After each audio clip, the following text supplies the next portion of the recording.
আসসালামু আলাইকুম প্রিয় বন্ধুরা, কোথাও যাওয়ার আগে এবং আসার পরে কিন্তু অনেক কাজ থাকে।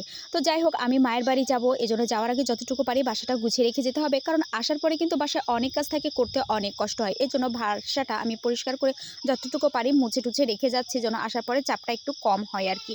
তো যেহেতু চলে যাব, সেজন্য আজকে দুপুরে আমি আলু ভর্তা ভাত করে নেব আর শুধু ডিম ভাজি। আর এই ভাতগুলা যেগুলো বেঁচে যাবে সেগুলা দিয়ে আমি বিকালে খুব সুন্দর বাচ্চাদের একটা নাস্তা আইটেম বানিয়ে দিব। এই তো নাস্তা বানাতে চলে এসেছি, এজন্য মুসুরের ডালটা ভিজিয়ে রেখেছি, আর ডালটা কিন্তু আমি হামাল দিস্তায় একদম ছেঁচা ছেঁচা করে নিয়েছি। আর একদিন সুন্দর করে দেখাবো। যাই হোক, আমি ভাত দিয়েছি, এখানে চাট মশলা দিয়েছি, ধনিয়ার গুঁড়া আর হলুদ, আর এখানে পেঁয়াজ এবং কাঁচামরিচ কুচি করে খুব সুন্দর করে মেখে নিতে হবে। ভাতগুলা কিন্তু যেহেতু ভাত দিয়েছি, তাই কিন্তু ভাতটা খুব সুন্দর আঠা আঠা হয়ে ডালের সাথে মিক্সড হয়ে গেছে। আর যদি আপনারা মনে চান একটু আটা দিলে দিতে পারেন, না দিলেও কোনো ব্যাপার না। এবার এই তো গরম তেলে ঠিক যেভাবে বড়া ভাজে সেভাবে ভেজে তুলে নিতে হবে। ভাজার পরে লুকটা দেখতে পাবেন আসলে কেমন হয়েছে। খেতেও কিন্তু মাশাআল্লাহ, যেহেতু আমরা খাবো এজন্য জানি। আপনারা কখনো তৈরি করে খেয়ে বলবেন যে আসলেও কতটা মজা হয়। সত্যি সত্যি অনেক মজা। এই তো বড়াগুলা অনেক ভাজাই হয়ে গেছে। বড়াগুলা কিন্তু খুব সুন্দর মুচমুচে, মানে ক্রিসপিও হয়। বড়াগুলা খেতেও অনেক মজা।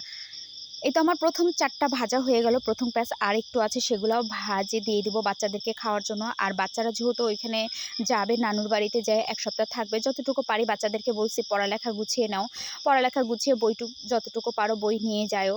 আসলেও তো বাচ্চারা তো কথা শুনবে না ঈদের মধ্যে, তারপরেও মায়েদের একটা শিডিউল, সেই শিডিউল মতো বাচ্চাদেরকে চালাইতে হয়। এই তো বাচ্চাদেরকে দিয়ে দিলাম, দেখেন, দেখেই বুঝতে পারছেন কেমন হয়েছে। বড়াগুলো কিন্তু খুবই সুন্দর মুচমুচে হয়েছে, খেতেও মাশাআল্লাহ। এইভাবে বাসায় ভাত থাকলে একটু ডাল দিয়ে কিন্তু আপনারা বড়া তৈরি করে নিতে পারেন। আর যে কোনো ভাজাভাজি কিন্তু অনেক মুখরোচক হয়, খেতে বেশ ভালো লাগে আলহামদুলিল্লাহ।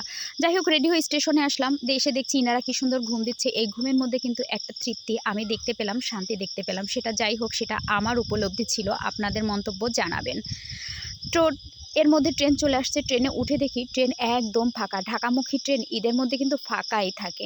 আর এই সময় ট্রেনে জার্নি করে বেশ মজা, যে যার মতো ঘুমিয়ে যাচ্ছে আর আমিও রাতের সাথে মিশে যাচ্ছি। কি সুন্দর রাত্রি এই পথেরই যাত্রী।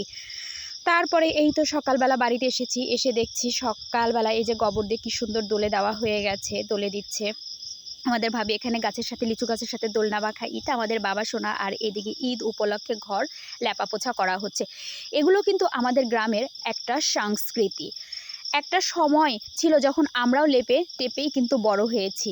এখন বাইরে থাকি, তেমন লেপালেপি হয় না। ভবিষ্যতে হয়তো আমাদের ভাবিরাও আর লেপালেপি করবে না, এই মাটিও আর থাকবে না। তো এই হচ্ছে আমাদের বাড়ির চারপাশ, গ্রামের এই খোলামেলা, খুব ভালো লাগে বন্ধুরা। পরে আরও দেখাবো। তো প্রিয় বন্ধুরা, আপনারা সবাই ভালো থাকবেন। আমার ছেলে মেয়ে তো ছুট দিয়েছে সামনে। তো সবাইকে আল্লাহ হাফেজ। আজকের মতো এখানেই বিদায় নিচ্ছি প্রিয় বন্ধুরা।